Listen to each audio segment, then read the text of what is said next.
Fight Club just tells you the answer out loud. Not only some clever little clue you'd have to pause the screen to catch, I mean out loud, in a line the narrator says right to your face, and almost nobody hears it the first time through. And then you watch it again, and it's so obvious you can't believe you missed it. But here's the part that really gets me. I didn't feel cheated. I felt like I'd been shown everything, and I just didn't see it. And that right there, that's the hardest trick in all of storytelling.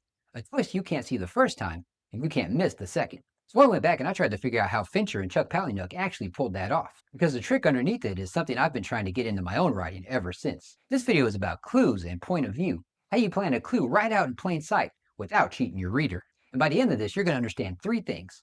Why the Fight Club twist doesn't feel like a cheat, the test that makes a clue invisible the first time and obvious the second, and why most twists in our first drafts fail, for a reason that has nothing to do with how well we hit it. Welcome everyone. If you don't know me, my name is Daniel, and this is The Story Renaissance. So let's start here, because this is the one that got me.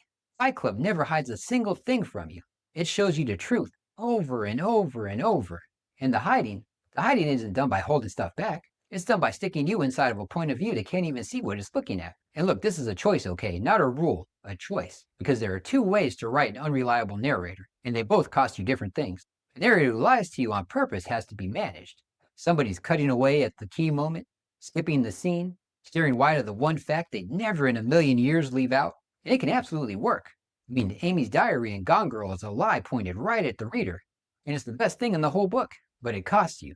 The writer's got a hand on the wheel the whole way, and the whole game is keeping you from feeling it. Self-deception, on the other hand, doesn't cost you that, because the filter's in the narrator's head, not in the edit.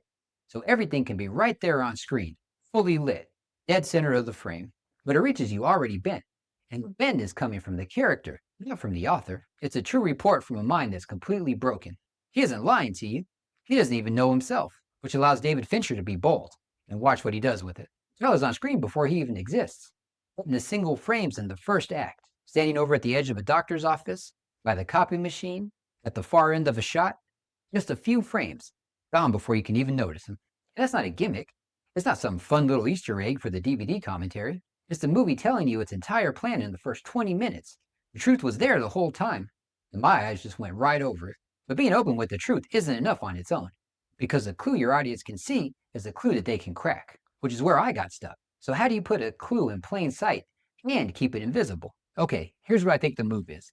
A clue that's going to hide in plain sight has to be doing something else first. The first time through, it's got to read as something other than a clue, like a quirk, a joke, a little bit of mood, a sign of love, something your reader files away in a completely different box and just walks right past. And it's only on the second viewing that it shows you what it was actually saying this whole time. Because if a clue's only job is to point at the twist, your reader's going to notice it.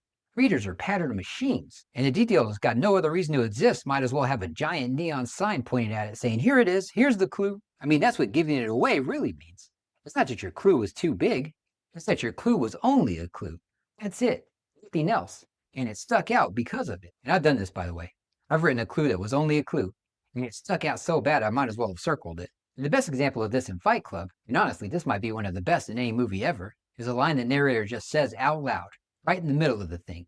I know this because Tyler knows this. 7 words, that's it. And it's a full-on confession. It's the whole answer, said plain, out loud, straight to the audience. And the first time you read it, it reads like hero worship, right? It's just a lonely guy so deep into worshiping his friend that he started borrowing the guy's knowledge and claiming it as his own. And here's the thing, that read works. It feels true. It fits everything you know about this guy so far. It's exactly what a man under somebody else's spell would say. So your brain goes, aha, hero worship, got it. And it files it away and moves right on. And then you watch it again, and it's not a metaphor at all. It's a plain fact. Same 7 words, completely different sentence. I mean, that's the whole movie sitting right there in 7 words. And most of us just walked right past it. I think that's the test right there. That line was doing real work the first time. Character work, theme work. It earned its spot in that scene for reasons that had nothing to do with the reveal. And that's exactly what let it hide out in the open. And the movie does this in how it's actually built too, not just in the lines. Like take this for example. Nobody ever talks to Tyler and the narrator at the same time. Nobody. And the first time through, you don't even notice because nothing's pointing at it. You're not sitting there tracking who's in the room. You're tracking the story. And then there's Marla. Marla's lines only ever make sense as words said to one man. She blames him for sleeping with her and then freezing her out, for loving her and hating her, for being 2 totally different people.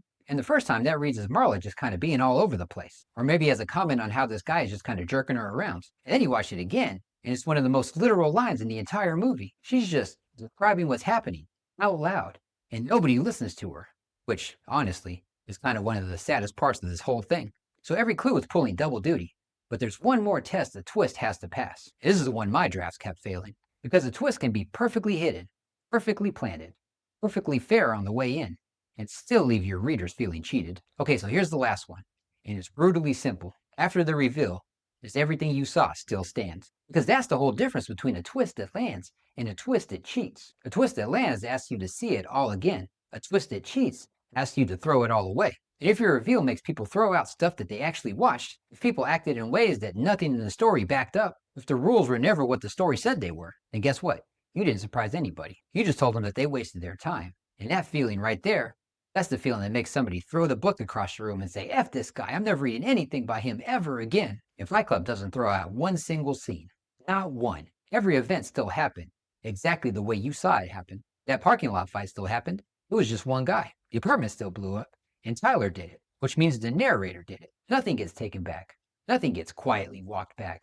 It's all still right there, completely unchanged, but meaning something totally different. And then the director goes one step further, and this is the really cool part. Near the end, he just gives you the outside view, the security tape, the plain record, what a camera saw this whole time, with no point of view on it at all. Think about that for a second. He's not just showing you the twist, he's handing you the proof, and asking you to go and check it against everything he's already showed you. So you can see for yourself that you were never lied to. Not once. I mean, that takes guts. That's a filmmaker who believes in the screenplay, and he wants you to go and check his work for yourself. Nothing was false. Everything was true. It was just seen from inside of a mind that couldn't see itself. And that's the bar I'm trying to clear in my own writing. Not, was my reader fooled? I mean, anybody can fool a reader. Just lie to them. It's easy. The real question is, was my reader fooled fairly? Is everything they saw still standing? And does it just mean something else now? Okay, so here's the thing sitting underneath all of those. And this is the part that changed how I think about twists. David Fincher and Chuck Palahniuk didn't hide the twist. We did. The audience hid it. And that's really how this works. The audience does the hiding themselves, because the human brain just grabs the simplest answer it can find. And in the case of Fight Club, these are two guys is way simpler than this is just one crazy guy. I mean, give us a choice between a plain answer and a crazy one, and we're going to take the plain one every single time, fast, without even thinking about it. Honestly, without any sense that we even made a clear choice at all. And that's not some flaw in the audience, by the way. That's just how the human brain works. That's how it has to work, which means the hiding was never Fincher's job. It was ours. His job was handing us an easier story to believe. So you put everything on the page, all of it, right out in the open. And then you offer them a plain read that covers everything, every last bit of it. And your reader grabs that read, happily, gratefully, without even thinking about it, and then uses it to hide the truth from themselves. And that's why the rewatch feels the way it does. Nobody tricked me. I did it to myself, with stuff the movie handed to me. And then the second time through, you get to watch yourself do it all over again, from the outside this time, which is honestly a pretty rare and awesome feeling once you realize what's happening. So here's the flip side, and this is the part I actually took away from it. When I catch myself straining to hide something in my draft, cutting away, skipping a scene, making real sure that the character doesn't mention a certain thing, that's when I stop and I ask if I actually chose that. Gone Girl chose it, and it paid for it on purpose with a ton of writing craft. But if I just backed into it because I got scared, the strain is the reader's first clue that I'm hiding something, and they could smell it. So the question was never, how do I keep them from seeing this? The question is, what else could all of this mean? So that's what I'm trying to do now. Build that other read. Make it good enough that a reader would gladly live inside of it, and just let them have it, and let them hide the truth from themselves. So here's what I'm taking away from all of this. Your point of view is the disguise. A narrator who lies to himself never has to hide a single thing from your reader. Also, every clue needs two jobs, and if it's only a clue, it's going to glow in the dark. And the twist has to make people see it all again. Never make them throw anything out. Everything your reader saw has got to still be standing when they read it again. And above all, remember, you don't have to hide the answer. You just have to offer them an easier one. Now that you understand this, the next video you need to watch is this one right here I made about why some plots feel just like a list of random events. It's all about the difference between an and then story and a therefore story. Because here's the thing, a twist can only reframe a story that was actually built properly in the first place. If your plot is just a list of random stuff happening, then there's nothing under there for your twist to even work on. The two videos go hand in hand. I'll see you there.